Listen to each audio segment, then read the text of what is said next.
한밤중 백악관에서 단 한 번의 서명이 떨어진 순간 미국은 승리를 확신했고 세계는 숨을 죽였습니다. 그러나 불과 몇 시간 뒤 전혀 예상치 못한 곳에서 균열이 시작됐습니다. 수십억 달러가 걸린 현장이 멈춰 서고 한 문장이 모든 판을 뒤집었죠. 존중 없는 협력은 없다. 도대체 무슨 일이 벌어진 걸까요? 지금부터 그날의 진짜 이야기가 시작됩니다. 구독과 좋아요 눌러주세요. 영상 제작에 큰 힘이 됩니다. 쾅! 워싱턴 백악관 집무실에서 울린 펜소리 하나가 전 세계를 뒤흔들었습니다. 새벽 2시 트럼프 대통령의 붉은 펜이 문서 위에 내려앉는 순간 역사가 바뀌었어요. 그 문서에는 굵은 글씨로 H-1B 신규 수수료 10만 달러라는 충격적인 숫자가 적혀 있었죠. 기존 수수료의 10배에 달하는 폭탄 같은 인상이었습니다. 집무실 안 공기는 긴장으로 가득했어요. 참모진들이 숨을 죽인 채 바라보는 가운데 트럼프의 손목이 천천히 움직였습니다. 펜촉이 종이에 닿자 극적거리는 소리가 정적을 깼어요. 서명이 끝나자 참모진에서 환호성이 터져 나왔습니다. 트럼프는 붉은 모자를 만지작거리며 낮은 목소리로 선언했어요. 미국 우선이다. 이 나라의 일자리는 미국인의 것이다. 한 정치 고문이 미소를 지으며 속삭였습니다. 이제 한국은 인재를 보내지 못합니다. 완벽한 압박이에요. 트럼프는 손을 높이 들어 올리며 더욱 확신에 찬 목소리로 덧붙였어요. 외국 기술자 따위 필요 없다. 미국은 스스로 위대해진다. 집무실 창밖으로 보이는 워싱턴의 불빛들이 승리감에 젖은 듯 반짝였습니다. 같은 시각 백악관 상황실에서는 더욱 놀라운 장면이 펼쳐지고 있었어요. 대형 스크린에 신규 비자 청원 10배 인상이라는 문구가 선명하게 떠올랐습니다. 화면 속 그래프와 수치들이 미국의 압도적 우위를 보여주고 있었죠. 국가안보보좌관 리처드 블레이크가 자신감 넘치는 목소리로 말했어요. 봐라 마크. 이제 한국은 꼼짝 못한다. 72시간이면 무릎을 꿇는다. 상황실 안 참모들이 고개를 끄덕이며 동조했습니다. 모든 데이터가 미국의 승리를 가리키고 있었거든요. 국방부 분석관 마크 에반스는 두툼한 데이터 보고서를 넘기며 억지로 대답했어요. 대만과 일본 그리고 인텔이 있습니다. 한국은 대체 가능합니다. 하지만 마크의 본능은 뭔가 다른 걸 말하고 있었습니다. 그래프는 한국이 72시간 안에 굴복할 가능성을 84%라고 가리키고 있었지만 가슴 깊숙한 곳에서는 불길한 예감이 스며들고 있었어요. 손끝이 미세하게 떨리는 것을 느끼며 마크는 속으로 중얼거렸죠. 숫자는 굴복을 말하지만 왜 이렇게 불길하지? 오전 서울 청와대에서는 긴급 회의가 소집되었습니다. 회의실 문이 열리자 찬 공기가 복도로 흘러나왔어요. 대통령의 목소리가 회의실을 가득 채웠습니다. 동맹을 향한 전례 없는 압박이다. 장관들의 표정이 일제히 굳어졌어요. 즉시 강력한 조치가 내려졌습니다. 주한미군 기지 한국인 직원 출입 제한, 미국 기업과의 신규 계약 전면 중단. 결정이 내려지자 회의실 안에 묵직한 침묵이 흘렀죠. 언론에서는 긴급 속보가 쏟아져 나왔습니다. 비자 수수료 폭탄, 한국 정조준. 뉴스룸의 앵커들이 긴장된 표정으로 속보를 전했어요. 시장도 즉각 반응했습니다. 주가지수가 요동치기 시작했죠. 저녁 서울 강남의 고층 빌딩에서 삼성과 SK 그리고 LG 임원들이 비공개로 모였습니다. 회의실 창밖으로 보이는 한강이 어둠 속에 잠겨 있었어요. 중요한 결정이 내려지는 순간에 정적이 흘렀습니다. 회의실 안에 흐르는 긴장감 속에서 한 임원이 단호하게 말했어요. 존중 없는 협력은 없다. 다른 임원들이 조용히 고개를 끄덕였습니다. 그들의 눈빛에는 분노와 결의가 동시에 담겨 있었죠. 이제 우리가 판을 흔들 차례다. 그날 밤 워싱턴의 고급 레스토랑에서는 전혀 다른 분위기가 흐르고 있었어요. 리처드와 마크가 와인잔을 부딪히며 자축하고 있었습니다. 샹들리의 불빛이 와인잔에 반사되어 반짝였죠. 리처드는 승리를 확신하는 목소리로 말했어요. 72시간. 그 안에 한국은 백기를 든다. 레스토랑 안에는 축배의 웃음소리가 울려 퍼졌습니다. 하지만 같은 시각 서울의 비밀 회의실에서는 전혀 다른 분위기가 감돌고 있었어요. 한국의 최고 경영자들이 조용하지만 단호한 목소리로 말했죠. 존중 없는 협력은 없다. 이제 우리가 판을 흔들 차례다. 미국은 오만한 확신에 빠져 있었지만 한국은 이미 반격을 준비하고 있었습니다. 데이터는 굴복을 예측했지만 현실은 전혀 다른 방향으로 흘러가고 있었어요. 트럼프의 펜 한 자루가 불러온 이 전쟁에서 과연 누가 마지막에 웃게 될까요? 워싱턴 상무부 브리핑룸에 플래시 세례가 쏟아졌습니다. 상무부 차관 에드워드 모건이 단상에 서서 두툼한 보고서를 흔들어 보였어요. 기자들의 시선이 일제히 그에게 집중되었습니다. 모건의 입가에 자신만만한 미소가 번졌죠. 인도와 베트남 인력으로 충분히 공정을 돌릴 수 있습니다. 그의 목소리가 브리핑룸 전체를 채웠어요. 기자들이 메모장을 꺼내들며 바쁘게 받아 적기 시작했습니다. 비용은 절반 이하입니다. 한국 기술자들보다 훨씬 경제적이죠. 모건이 보고서 페이지를 넘기자 스크린에 화려한 그래프가 나타났어요. 인도와 베트남의 기술 인력 규모, 교육 수준, 비용 대비 효율성을 보여주는 수치들이 빼곡했습니다. 일부 기자들이 박수를 치기 시작했죠. 브리핑룸 안에 희망적인 웅성거림이 퍼졌어요. 질문 있으십니까? 모건이 여유롭게 말했습니다. 한 기자가 손을 들었어요. 정말 한국 없이도 반도체 생산이 가능하다는 말씀인가요? 물론입니다. 우리에게는 선택지가 많아요. 모건의 대답에 기자들이 고개를 끄덕였습니다. 같은 시각 백악관 상황실에서는 축제 분위기가 흘렀어요. 리처드 블레이크가 환하게 웃으며 모건을 향해 박수를 쳤습니다. 대형 스크린에 모건의 브리핑 장면이 실시간으로 중계되고 있었죠. 보라. 한국이 빠져도 인도와 베트남이 메울 수 있다. 리처드가 팔짱을 끼며 우쭐대었어요. 이게 바로 미국 우선의 힘이다. 상황실 안 참모들이 동조하며 고개를 끄덕였습니다. 모든 사람이 승리감에 취해 있었어요. 월가에서도 긍정적인 신호가 들려왔거든요. 반도체 관련 주가들이 상승세를 보이기 시작했죠. 하지만 구석 자리에 앉아있던 마크 에반스만큼은 달랐습니다. 그는 두툼한 보고서를 조용히 훑어보고 있었어요. 그래프와 수치들이 모두 가능성을 말하고 있었죠. 인도의 IT 인력은 200만 명, 베트남의 제조업 숙련공은 150만 명. 숫자만 보면 충분히 설득력이 있었습니다. 그러나 마크의 마음속 깊은 곳에서는 불길한 그림자가 짙어지고 있었어요. 손가락으로 책상을 톡톡 두드리며 그는 속으로 중얼거렸죠.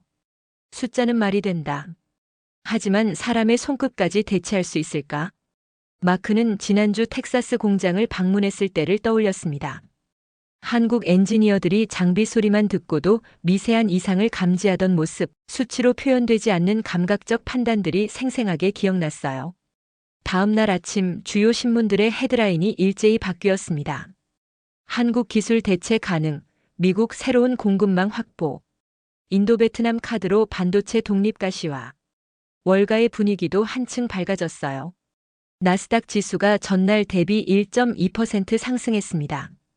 투자자들이 안도의 한숨을 쉬며 매수에 나섰죠. CNN에서는 경제 전문가들이 나와 낙관론을 펼쳤어요. 미국은 이제 한국 의존에서 벗어날 수 있습니다. 하지만 해외에서는 다른 목소리들이 나오기 시작했어요. 독일 함부르크 대학의 반도체 전문가 클라우스 바우만 교수가 BBC 인터뷰에 출연했습니다. 그의 표정은 심각했어요. 기술은 단순한 매뉴얼이 아닙니다. 클라우스가 카메라를 똑바로 바라보며 경고했죠. 한국을 대체하는 길은 생각보다 험난할 것입니다. 인터뷰어가 물었어요. 구체적으로 어떤 문제가 있을까요? 반도체 제조는 예술에 가깝습니다. 미세한 온도 변화, 습도 조절, 장비의 떨림까지 모든 것이 완벽해야 해요. 이런 감각은 하루아침에 만들어지지 않습니다. 클라우스의 경고는 유럽 언론들의 큰 파장을 일으켰어요. 프랑스 르몽드는 미국의 과신이 부를 위험이라는 사설을 실었고 영국 파이낸셜 타임스도 우려를 표명했습니다. 같은 시각 서울 강남의 고층 빌딩에서는 전혀 다른 분위기가 흘렸어요. 삼성, SK, LG 임원들이 모인 비밀 회의실은 고요했습니다. 탁자 위에는 미국 언론 보도 자료들이 가지런히 정리되어 있었죠. 한 임원이 조용히 말했어요. 그들은 우리를 숫자로만 보고 있습니다. 다른 임원이 고개를 끄덕였어요. 인도와 베트남 카드라. 회의실 안에 쓴 웃음이 번졌습니다. 이들은 겉으로는 아무런 반응을 보이지 않았지만 내부적으로는 대응 시나리오가 빠르게 굴러가고 있었어요. 각 기업의 해외 공장 가동 계획, 국내 투자 확대 방안, 글로벌 파트너십 재편 전략이 세밀하게 검토되고 있었죠. 삼성 부사장이 창밖을 바라보며 말했습니다. 지금은 말을 아끼자. SK 임원이 동의하며 덧붙였어요. 행동으로 보여줄 때다. 회의실에 흐르는 정적은 폭풍 전 고요와 닮아 있었습니다. 그들의 침묵 뒤에는 20년간 쌓아온 기술력과 자신감이 숨어 있었어요. 워싱턴에서는 여전히 축배가 이어지고 있었지만 태평양 건너편에서는 조용한 준비가 한창이었습니다. 미국이 숫자와 통계에 취해 있는 동안 한국은 실제 행동을 위한 밑그림을 그려나가고 있었어요.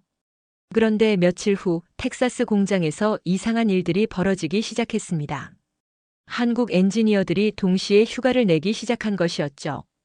이상하다. 추석도 아닌데 왜 한꺼번에? 미국 관리자들의 당혹스러운 목소리가 공장 곳곳에서 들려왔어요. 텍사스 반도체 공장 현장 사무실 오전 9시. KC 브라운 관리자의 책상 위에 휴가 신청서들이 수북이 쌓여 있었습니다. 한 장, 두 장이 아니었어요. 무려 23장의 신청서가 동시에 접수된 것이었죠. 브라운이 눈살을 찌푸리며 서류 더미를 뒤적였습니다. 이상해. 동시에 이렇게 빠질 리가 없는데. 그의 목소리에 당황스러움이 묻어났어요. 한국 엔지니어 박상민이 사무실 문을 열고 들어섰습니다. 브라운이 서류를 흔들어 보이며 물었어요. 박 엔지니어, 이게 뭔가요? 왜 다들 한꺼번에 휴가를 내는 거죠? 박상민은 담담한 미소를 지으며 대답했습니다. 추석이 다가오거든요. 하지만 브라운의 머릿속에서는 경보음이 울리고 있었어요. 추석은 아직 한 달이나 남았거든요. 그리고 이렇게 많은 인원이 동시에 빠지면 공장 운영에 차질이 생길 게 뻔했습니다. 추석이라니. 이 시점에 이렇게 빠져나가도 괜찮은 건가요? 박상민은 더 이상 대답하지 않았어요. 그저 미소만 지을 뿐이었죠. 브라운은 불안한 마음으로 휴가 신청서들을 다시 살펴봤습니다. 모든 신청서의 날짜가 같았어요. 마치 미리 약속이라도 한 듯이 말이죠. 며칠 뒤 더 이상한 일이 벌어졌습니다. 일본과 독일에서 정기적으로 들어오던 특수 부품 주문이 갑자기 취소된 것이었어요. 브라운의 책상 위 전화가 요란하게 울렸습니다. KCC 큰일입니다. 독일 납품업체 담당자의 목소리가 급박했어요. 한국 측에서 부품 발주를 전면 중단했습니다. 이유는 모르겠어요. 그냥 취소라고만 하더라고요. 브라운은 답답한 표정으로 고개를 저었습니다. 이해할 수 없는 일이었어요. 공장 가동에 필수적인 부품들이었거든요. 일본 업체에서도 비슷한 연락이 왔습니다. 갑작스럽게 주문이 취소됐습니다. 20년 거래하면서 처음 있는 일이에요. 같은 시각 뉴욕 월가에서는 또 다른 충격이 기다리고 있었어요. 한국 대기업들이 예정했던 미국 투자 발표가 돌연 연기된 것이었죠. 삼성의 텍사스 추가 투자 발표, SK의 배터리 공장 확장 계획, LG의 신기술 협력 프로젝트까지 모든 것이 한꺼번에 미뤄졌습니다. CNN 앵커가 뉴스를 전했어요. 한국 기업들의 대규모 투자 발표가 연기됐습니다.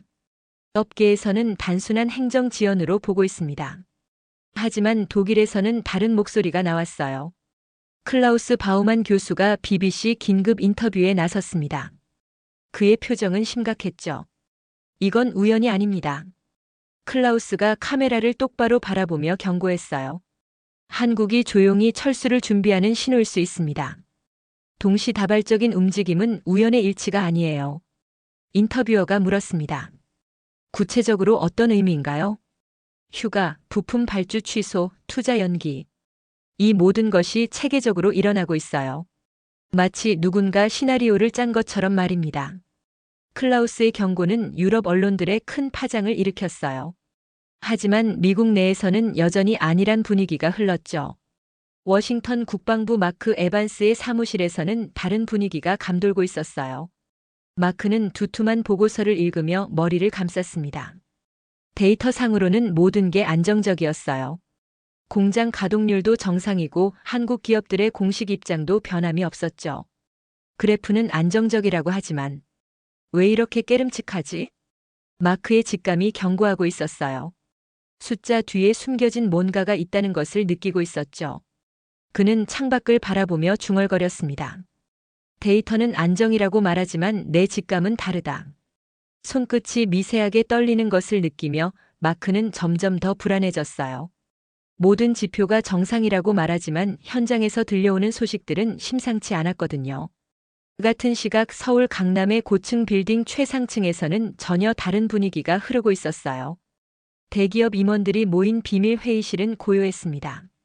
하지만 그 고요함 속에는 폭풍 전 긴장감이 감돌고 있었죠. 삼성 전무가 조용히 말했어요. 1단계 실행이 완료됐습니다. SK 부사장이 고개를 끄덕였습니다. 미국 측 반응은 예상 범위 아닙니다. LG 임원이 덧붙였어요. 아직 눈치채지 못하고 있어요. 회의실 안에 잠시 침묵이 흘렀습니다. 그 침묵은 굴복이 아니었어요. 오히려 확신에 찬 정적이었죠. 이제 곧 실행에 옮길 때입니다. 한 임원이 단호하게 말했어요. 침묵은 굴복이 아닙니다. 곧 행동으로 답할 것입니다. 창밖으로 보이는 한강이 어둠 속에서 잔잔히 흘러가고 있었어요. 하지만 그 평온한 표면 아래에서는 거대한 변화의 물결이 꿈틀거리고 있었습니다. 텍사스에서는 브라운이 여전히 휴가 신청 서더미를 바라보며 고민에 빠져 있었고, 워싱턴에서는 마크가 불길한 예감에 시달리고 있었어요. 그런데 이 모든 것은 시작에 불과했습니다. 한국의 진짜 카드는 아직 공개되지 않았거든요. 워싱턴 상무부 지하 비공개 회의실. 형광등 불빛 아래 타원형 테이블을 둘러싼 고위 관료들의 얼굴이 굳어 있었습니다. 에드워드 모건 차관이 단호한 표정으로 두툼한 서류철을 탁자 위에 내려놓았어요. 그 순간 회의실 안 공기가 얼어붙었습니다. 필요하면 국가안보동원법을 발동할 수 있다. 모건의 목소리가 회의실을 가득 채웠어요. 참석자들이 일제히 숨을 멈췄습니다. 국가안보동원법. 그 이름만으로도 회의실 안에 긴장감이 팽배해졌죠. 이 법은 전시에나 사용되던 극단적 조치였습니다. 국가 비상사태 시 정부가 민간 기업의 공장과 장비를 직접 접수할 수 있는 칼날 같은 법이었어요. 진주만 공습 이후 일본계 미국인들을 강제 수용할 때, 한국 전쟁 당시 군수물자를 확보할 때 사용됐던 그 법 말입니다. 평시 회의실에서 동맹국을 향해 이런 카드를 꺼낸 것은 사실상 전쟁을 선포한 것이나 다름없었어요. 마크 에반스는 옆자리에 앉아있던 리처드 블레이크를 믿을 수 없다는 표정으로 바라봤습니다. 그의 목소리가 떨렸어요. 동맹국 상대로 이걸 쓰자고. 정말 미친 짓 아닌가요? 하지만 리처드는 여유로운 미소를 지으며 대답했습니다. 미국 우선이다. 필요하다면 언제든지 사용해야지. 모건이 서류를 넘기며 덧붙였어요. 안보만 들먹이면 이 공장은 내일부터 미국의 것이 된다. 그의 목소리에는 오만함이 가득했습니다. 리처드가 박수를 치며 동조했죠. 필요한 건 다 가져오면 된다. 이게 바로 힘의 논리야. 마크는 더 이상 참을 수 없었습니다. 자리에서 벌떡 일어나며 외쳤어요. 동맹에게 전시법을 쓰겠다고. 이건 선을 넘었다. 하지만 그의 목소리는 회의실 안냉혹한 분위기에 묻혀버렸어요. 다른 참석자들은 모건과 리처드의 편에 서 있었거든요. 몇 시간 후 놀라운 일이 벌어졌습니다. 익명의 내부 소식통을 통해 회의 내용이 언론에 흘러나간 것이었어요. 뉴욕타임스 온라인판에 속보가 떴습니다. 정부 한국 기업 공장 강제 접수 가능성 검토. 부제목도 충격적이었죠. 상무부 차관 국가안보동원법 발동 시사. 월가가 즉시 반응했습니다. 주요 지수들이 요동치기 시작했어요. 투자자들이 패닉 상태에 빠졌거든요. 한국 관련 주식들은 폭락했지만 미국 반도체 기업들도 덩달아 하락했습니다. 시장이 혼란에 빠진 것이었어요. CNN에서 긴급 속보를 내보냈습니다. 미 정부 한국 기업 자산 강제 접수 검토. CNBC에서는 경제 전문가들이 나와 우려를 표명했어요. 이건 자유시장 경제의 근간을 흔드는 일입니다. 국제사회의 반응은 더욱 격렬했습니다. 독일에서 클라우스 바우만 교수가 긴급 방송에 출연했어요. 그의 표정은 그 어느 때보다 심각했습니다. 이것은 협상이 아니라 경제전쟁의 신호다. 클라우스가 카메라를 똑바로 바라보며 경고했죠. 동맹국의 자산을 강제로 접수하겠다는 것은 국제법 위반입니다. 이는 자유무역의 종말을 의미해요. 영국 BBC에서도 긴급 토론회를 개최했습니다. 미국이 경제적 패권주의로 돌아서고 있다. 프랑스 르몽드는 일면 헤드라인으로 이 소식을 다뤘어요. 미국 동맹을 향해 칼날을 빼들다. 같은 시각 서울 한남동의 비밀 회의실에서는 전혀 다른 분위기가 흐르고 있었습니다. 한국의 최고 경영자들이 조용히 모여 있었어요. 대형 스크린에는 뉴욕타임스 속보가 떠 있었죠. 삼성 회장이 조용히 말했습니다. 이제 명분은 충분합니다. SK 회장이 고개를 끄덕였어요. 그들이 먼저 선을 넘었군요. LG 회장이 덧붙였습니다. 우리도 판을 흔들어야 합니다. 회의실 안 공기는 더 이상 망설임이 없는 단호함으로 가득 찼어요. 지금까지는 경제적 압박에 대한 대응이었다면 이제는 국가 안보를 위협받는 상황이 된 것이었죠. 한 임원이 단단한 목소리로 말했습니다. 이제 우리 차례다. 준비는 끝났다. 다른 임원들이 조용히 고개를 끄덕였어요. 그들의 눈빛에는 분노와 결의가 동시에 담겨 있었습니다. 존중 없는 협력은 없다. 회의실 밖으로 한강이 보였어요.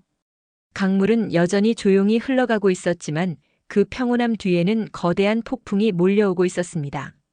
워싱턴에서는 모건과 리처드가 자신들의 승리를 확신하고 있었지만 서울에서는 이미 다음 수를 준비하고 있었어요. 미국이 안보라는 최후의 카드를 꺼낸 순간 한국도 더 이상 참지 않기로 결심한 것입니다. 그런데 바로 그 순간 텍사스 공장에서 놀라운 일이 벌어지기 시작했습니다. 한국 엔지니어들이 조용히 그러나 체계적으로 움직이기 시작한 것이었어요. 이상하다. 왜 갑자기 모든 공정을 문서로 정리하고 있지? 미국 관리자들의 의아한 목소리가 공장 곳곳에서 들려왔습니다. 텍사스 반도체 공장 기숙사 오후 5시. 한국 엔지니어들이 하나둘씩 사무실을 찾아왔습니다. 그들의 손에는 모두 같은 서류가 들려 있었어요. 휴가 신청서였죠. KC 브라운 관리자는 연속으로 접수되는 신청서들을 보며 당황했습니다. 또 휴가요? 이게 벌써 30번째인데. 수십 명의 한국 엔지니어들이 같은 날짜로 휴가를 신청한 것이었어요. 브라운은 급히 워싱턴에 전화를 걸었습니다. 모건 차관의 목소리가 전화기 너머로 들려왔어요. 추석 명절일 뿐이야. 대수롭지 않게 생각해. 하지만 마크 에반스는 점점 불안해지고 있었습니다. 그의 직감이 뭔가 심상치 않은 일이 벌어지고 있다고 경고하고 있었거든요. 며칠 후 더욱 이상한 일이 벌어졌습니다. 한국 엔지니어들이 갑자기 부지런해진 것이었어요. 평소라면 구두로 전달하던 공정 절차들을 모조리 문서로 만들기 시작했습니다. 컴퓨터 앞에 앉아 세팅값부터 시작해서 장비 운영 매뉴얼까지 꼼꼼하게 정리하고 있었어요. 브라운은 처음에 감동했습니다. 정말 고맙군요. 이 정도면 인수인계는 완벽하겠어요. 한국 엔지니어 김태연이 미소를 지으며 대답했어요. 저희가 떠나기 전에 모든 것을 정리해 드리려고요. 브라운은 안심했습니다. 매뉴얼만 있으면 누구든 공장을 돌릴 수 있다고 생각했거든요. 하지만 그가 모르는 게 있었어요. 한국 엔지니어들이 문서에 담지 않은 것들 말이에요. 레시피 튜닝 값의 미세한 조정법, 예외 상황에서의 직감적 판단, 장비가 내는 소리의 미묘한 차이로 알아내는 이상 징후들. 이런 감각적 노하우들은 의도적으로 비워져 있었습니다. 문서화는 협조처럼 보이는 완벽한 알리바이이자 함정이었던 것이죠. 며칠이 지나자 브라운은 뭔가 이상함을 느끼기 시작했어요. 이상해요. 너무 친절해요. 우리가 묻지 않은 것까지 다 알려줍니다. 그는 동료에게 속삭였습니다. 그런데 뭔가 빠진 것 같아요. 마크 에반스도 비슷한 불안을 느끼고 있었습니다. 워싱턴 사무실에서 두툼한 매뉴얼 더미를 넘기며 한 줄 한 줄 확인해 봤지만 뭔가 중요한 것이 빠져 있다는 느낌을 지울 수 없었어요. 매뉴얼이 있어도 왜 이렇게 불안하지? 하지만 눈에 보이지 않는 빈칸을 정확히 감지하지는 못했습니다. 그 빈칸들이 얼마나 치명적인지도 모른 채 말이에요. 새벽 2시 달라스 공항 활주로가 조용히 밝혀졌습니다. 전세기 2대가 대기하고 있었어요. 한국 엔지니어들이 줄지어 탑승하기 시작했습니다. 그들의 모습은 질서정연했어요. 마치 오랫동안 준비한 의식을 치르는 것 같았죠. 짐은 많지 않았습니다. 개인 소지품과 몇 개의 노트북뿐이었어요. 하지만 그들의 머릿속에는 20년간 쌓아온 노하우와 경험이 고스란히 담겨 있었습니다. 총괄 엔지니어 박진호가 전세기 앞에서 발걸음을 멈췄습니다. 그는 공항 관제탑을 올려다봤어요. 창문 너머로 마크 에반스와 눈이 마주쳤습니다. 마크가 창문을 열고 소리쳤어요. 박 박사님, 이렇게 떠나면 공장이 멈춘다고요. 제발 이유라도 알려주세요. 박진호는 잠시 멈춰서서 차분한 목소리로 대답했습니다. 장비는 여기에 두고 갑니다. 하지만 그 장비를 살아 움직이게 한 숨결은 우리와 함께 갑니다. 마크가 다급하게 물었어요. 숨결이라니 무슨 말씀이신가요? 박진호는 미소를 지으며 덧붙였습니다. 수치만으로는 설명되지 않는 것들이 있습니다. 기계의 떨림, 습도의 냄새, 미세한 소리. 그것이 바로 기술입니다. 그의 목소리에는 확신이 담겨 있었어요.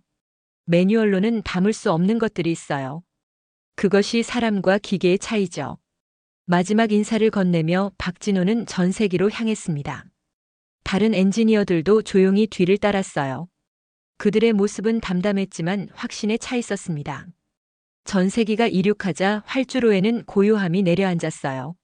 하지만 텍사스 공장에는 아직 그들이 남긴 선물이 기다리고 있었습니다.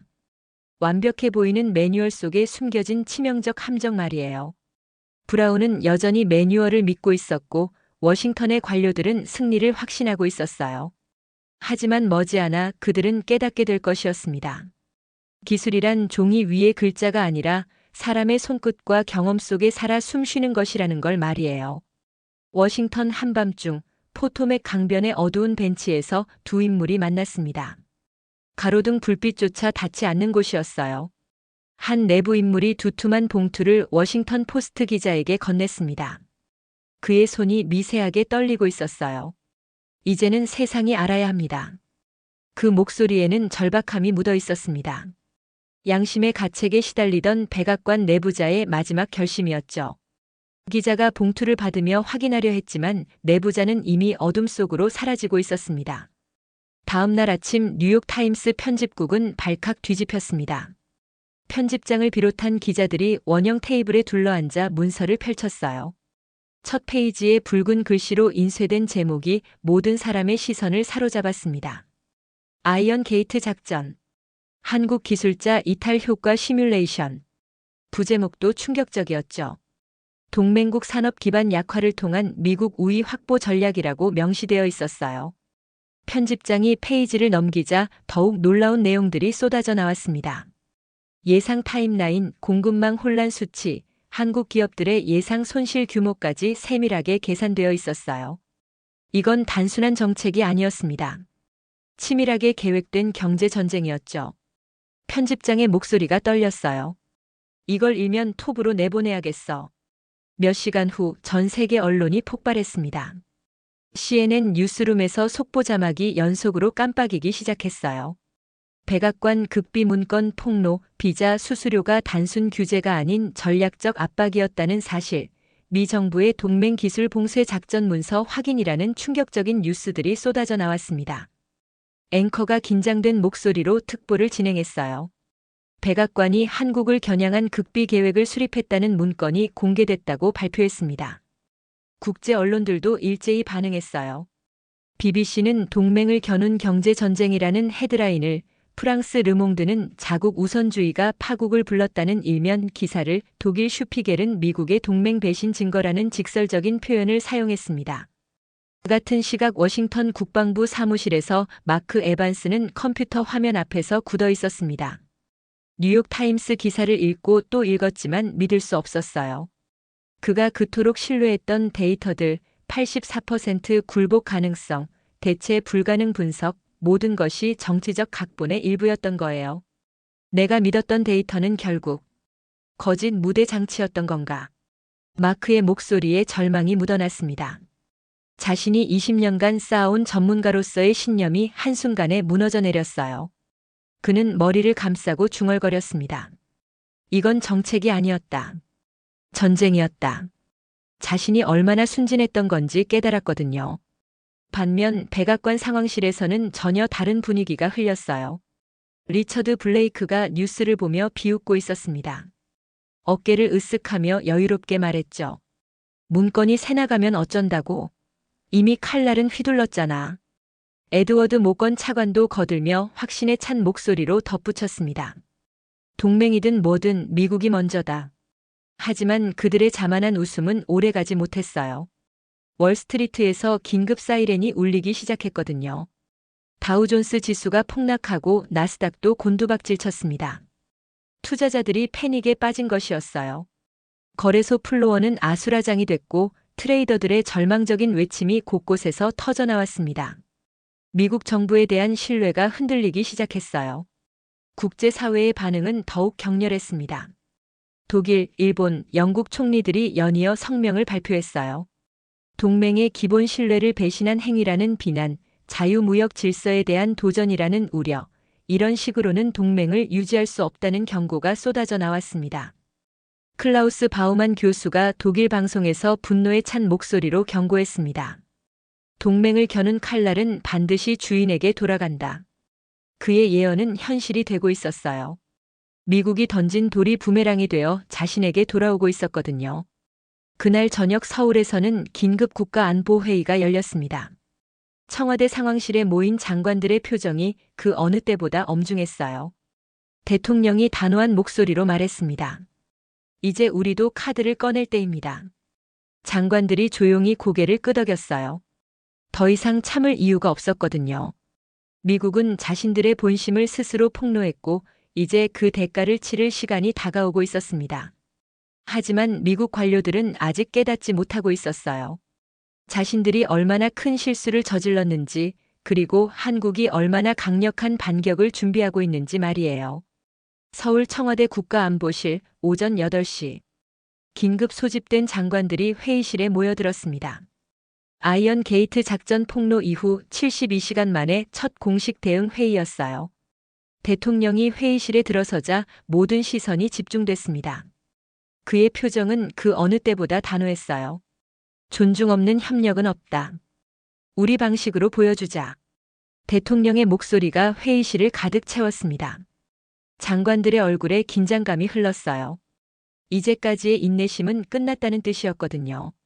주한미군 기지 한국인 직원의 출입을 제한하라. 국방부 장관이 고개를 끄덕였습니다. 산업통상자원부 장관에게는 더 강력한 지시가 내려졌어요. 미국 기업과의 신규 계약은 전면 중단한다. 장관들이 동시에 고개를 끄덕였습니다. 회의실 안에 결연한 분위기가 감돌았어요. 더 이상 일방적으로 당하지 않겠다는 의지가 명확했습니다. 같은 시각 서울 강남의 고층 빌딩에서는 또 다른 회의가 진행되고 있었어요. 삼성, SK, LG 최고 경영진들이 모인 비상회의였습니다. 대형 스크린에는 미국 주요 언론의 아이언 게이트 작전 보도가 떠 있었죠. 삼성 부회장이 자리에서 일어나 단호하게 선언했습니다. 이제는 기다림이 아니라 행동입니다. 그의 목소리에는 확신이 가득했어요. 평택 슈퍼클러스터를 전면 증설합니다. 귀국 인력은 즉시 투입하세요. SK 회장이 동의하며 덧붙였어요. 텍사스에서 돌아온 엔지니어들을 바로 국내 라인에 배치하라는 지시였습니다. LG 부회장도 비슷한 결정을 내렸죠. 오늘부터 판을 흔드는 건 우리가 될 것이다.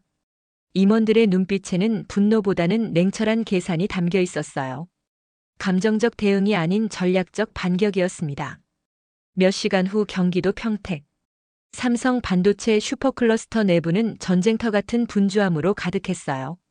텍사스에서 귀국한 엔지니어들이 하나둘 작업복으로 갈아입고 있었습니다. 그들의 얼굴에는 굴욕감보다는 투지가 묻어 있었어요. 총괄 엔지니어 박진호가 팀원들 앞에 섰습니다. 그의 목소리는 차분하지만 확신에 차 있었어요. 우리가 텍사스에 남겨둔 건 장비뿐입니다.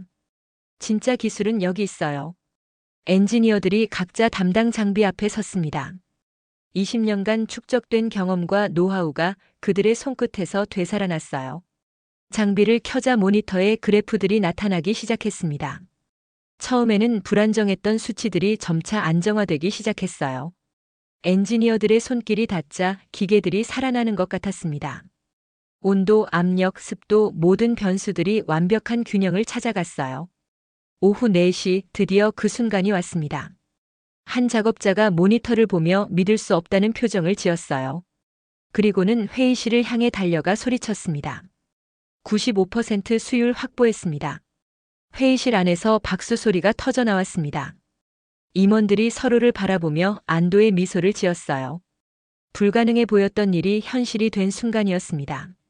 같은 시각 워싱턴 국방부에서는 정반대의 분위기가 흘렸어요.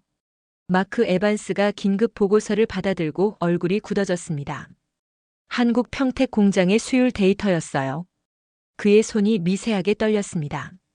불가능하다고 했는데 그들은 하루 만에 다시 일어섰어. 마크의 목소리에는 두려움과 경외가 동시에 묻어났습니다. 자신이 그토록 확신했던 분석이 완전히 틀렸다는 걸 깨달았거든요. 숫자가 말한다. 한국은 꺾이지 않았다. 그는 창밖을 바라보며 중얼거렸습니다. 미국의 모든 계산이 빗나간 순간이었어요. 백악관 상황실에서는 더욱 격렬한 반응이 일어나고 있었습니다. 리처드 블레이크가 책상을 주먹으로 내리쳤어요. 탁자 위에 서류들이 흩날렸습니다. 말도 안 돼. 어떻게 하루 만에 수율을 끌어올린 거야? 그의 목소리에는 분노와 당황이 뒤섞여 있었어요. 에드워드 모건 차관은 아무 대답도 하지 못했습니다. 그들의 모든 시나리오에는 이런 상황이 없었거든요. 이건 계획에 없던 시나리오야. 리처드가 혼란스러운 목소리로 중얼거렸습니다. 처음으로 백악관이 당황을 감추지 못하는 순간이었어요. 상황실 안참모들도 말문이 막혔습니다.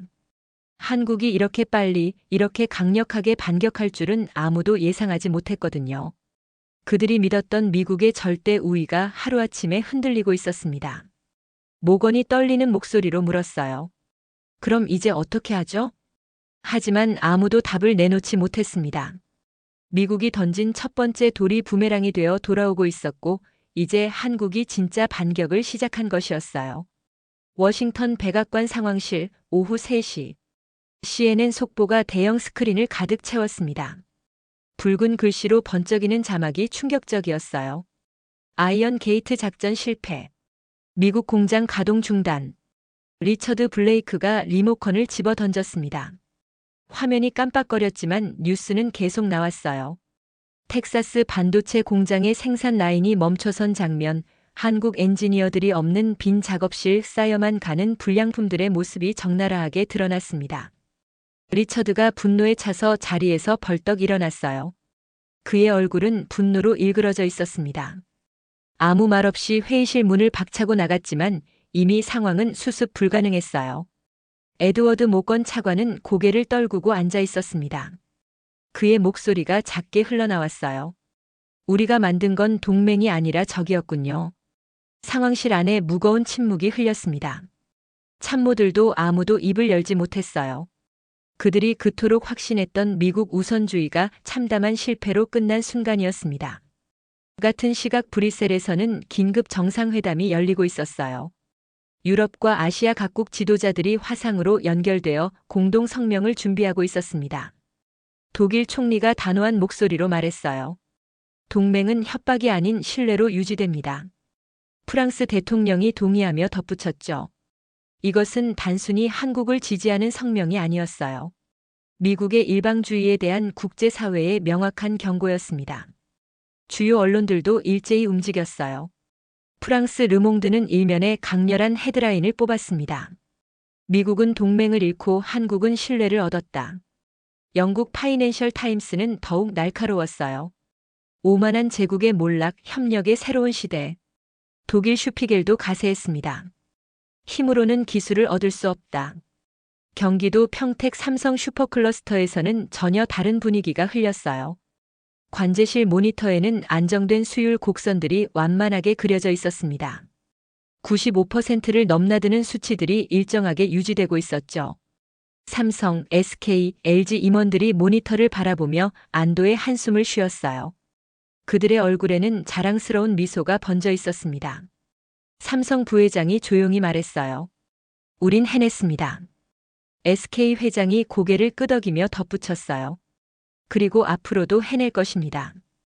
엔지니어들도 뿌듯한 표정이었어요. 텍사스에서 당했던 굴욕을 완전히 설욕한 순간이었거든요. 그들이 증명한 건 단순한 기술력이 아니었어요. 사람과 사람 사이의 신뢰 그리고 그 신뢰를 바탕으로 한 진정한 협력의 힘이었습니다. 워싱턴 전역 국방부 건물에서 한 사람이 천천히 걸어 나왔어요. 마크 에반스였습니다. 그의 손에는 사표가 들려 있었어요. 복도를 걸으며 그는 지난 몇 개월을 되돌아봤습니다. 창밖으로 보이는 워싱턴의 불빛이 어느 때보다 쓸쓸해 보였어요. 백악관의 조명도 국회의 사당의 돔도 모든 것이 공허하게 느껴졌습니다. 숫자는 굴복을 예측했지만 신뢰와 경험이 승리를 만들었다. 마크가 속으로 중얼거렸어요. 자신이 그토록 믿었던 데이터와 통계, 그 모든 것이 사람의 마음과 의지 앞에서는 무력했다는 걸 깨달았거든요. 그는 포토맥 강을 바라보며 걸음을 멈췄습니다. 강물이 조용히 흐르고 있었어요. 마치 모든 것을 씻어내려는 것처럼 말이에요. 서울 강남 며칠 후 삼성 본사 건물 외벽에 거대한 현수막이 걸렸습니다. 지나가는 사람들이 하나둘 발걸음을 멈추고 올려다봤어요. 존중 없는 협력은 없다. 신뢰만이 길이다. 현수막 글씨가 저녁 노을에 비춰 황금빛으로 반짝였습니다. 한강이 내려다 보이는 이 자리에서 한국은 세계에 메시지를 보내고 있었어요. SK와 LG 건물에도 비슷한 현수막들이 걸렸습니다. 전 세계 언론이 이 장면을 보도했어요. 작은 나라가 거대한 제국에 맞서 승리한 이야기가 아니었습니다. 진정한 파트너십이 무엇인지 보여준 교훈이었죠. 카메라가 현수막을 비추며 천천히 뒤로 물러났어요. 한강이 보이고 서울의 야경이 펼쳐지고 그 너머로 한국의 불굴의 의지가 느껴졌습니다. 미국의 아이언 게이트 작전은 완전한 실패로 끝났어요. 하지만 그 실패가 남긴 교훈은 값질 수 없을 만큼 소중했습니다. 기술은 빼앗을 수 있는 것이 아니라 신뢰를 통해 나누는 것이라는 진실 말이에요.